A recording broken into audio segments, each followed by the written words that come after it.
Warner Brothers Discovery rejected Paramount's hostile bid. Amazon may invest $10 billion in OpenAI. And a California judge ruled that Tesla used deceptive language to market autopilot. It's Wednesday, December 17th, and here's a quick look at tech in the news this morning from Engadget.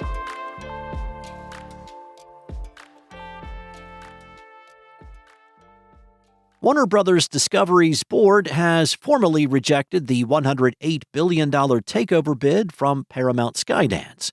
Warner Brothers Discovery said it remains committed to its $82.7 billion deal with Netflix, which would close sometime next year, pending regulatory approval. Paramount's offer was funded in part by sovereign wealth funds from Saudi Arabia, Qatar, and Abu Dhabi, so it could have triggered a national security review by the U.S. government. However, Paramount said that even if those entities dropped out, the company's owners, the Ellisons, would backstop the full amount of the bid. However, the board said that Paramount has consistently misled WBD shareholders that its proposed transaction has a full backstop from the Ellison family. It does not, and never has, adding that the terms of the Netflix merger are superior.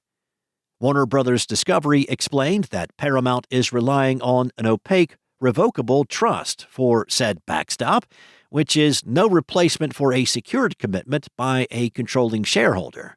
Warner Brothers Discovery's board also noted that Paramount expects to achieve $9 billion in cost synergies from the merger, and that would make Hollywood weaker, not stronger.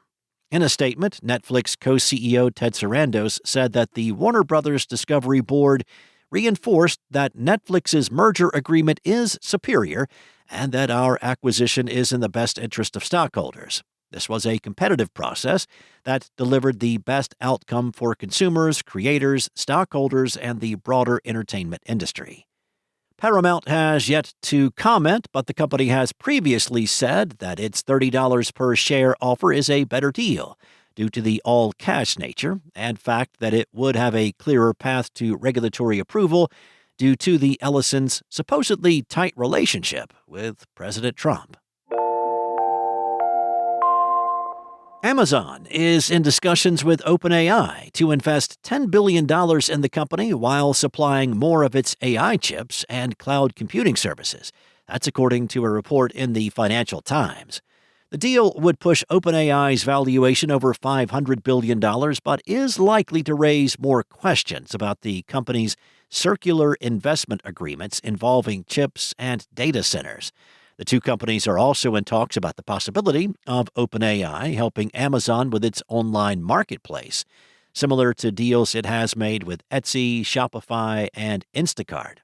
However, any agreement still would not allow Amazon to market OpenAI's most advanced models on its developer cloud platform, as Microsoft holds the exclusive rights to those until the 2030s. OpenAI recently restructured its agreement with Microsoft to allow it to use data center capacity from other suppliers. Around the same time, it made a string of deals with NVIDIA, Oracle, AMD, and others to build out data center capacity and acquire or rent AI chips.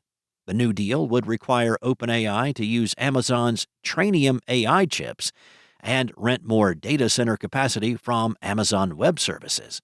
That's on top of the $38 billion that OpenAI has already committed to renting servers from AWS over the next 7 years. Now, these deals have sounded alarms among investors considering their circular nature. And many of those, including this latest Amazon deal, OpenAI is taking investment money and then sending that cash back to the same company for infrastructure or chips. And the amounts are staggering, with just two companies, SoftBank and Oracle, spending a combined $400 billion on new data centers for OpenAI's compute needs. And so far, OpenAI has lost more money than it's made. A California administrative law judge has ruled that Tesla's sales in California should be suspended for 30 days because its marketing around autopilot and full self-driving has misled consumers. Back in 2022, the California DMV accused the automaker of using deceptive language to advertise those products and making it seem like its vehicles are capable of Level 5 autonomous driving. Tesla has since added the word Supervised to the name of its full self-driving assistance technology. As Bloomberg noted, the DMV asked the administrative law judge if a suspension is warranted based on the evidence it presented. Even though the judge has agreed that it is, the agency will give Tesla 90 days to explain its side and remove any untrue or misleading language in the marketing materials for the products. Tesla's sales and manufacturing in California will only be suspended if it does not comply within that time frame. California DMV Director Steve Gordon said, "We're really asking Tesla to do their job, as they've done in other markets, to properly brand these vehicles." A suspension in California could be devastating for the automaker. While new Tesla registrations in the state plummeted earlier this year, Reuters reported that California accounts for nearly a third of the company's sales in the country. In addition, Tesla only manufactures its Model S and X vehicles in its Fremont plant, where it also produces Model 3 and Model Y units. Thanks for listening. There's more to these stories and more tech news at Engadget.com. This episode featured journalism from Steve Dent and Mariella Moon and was voiced and produced from the sound studios of Spoken Layer. Enjoy your day, and I'll be back tomorrow morning with more tech news from Engadget.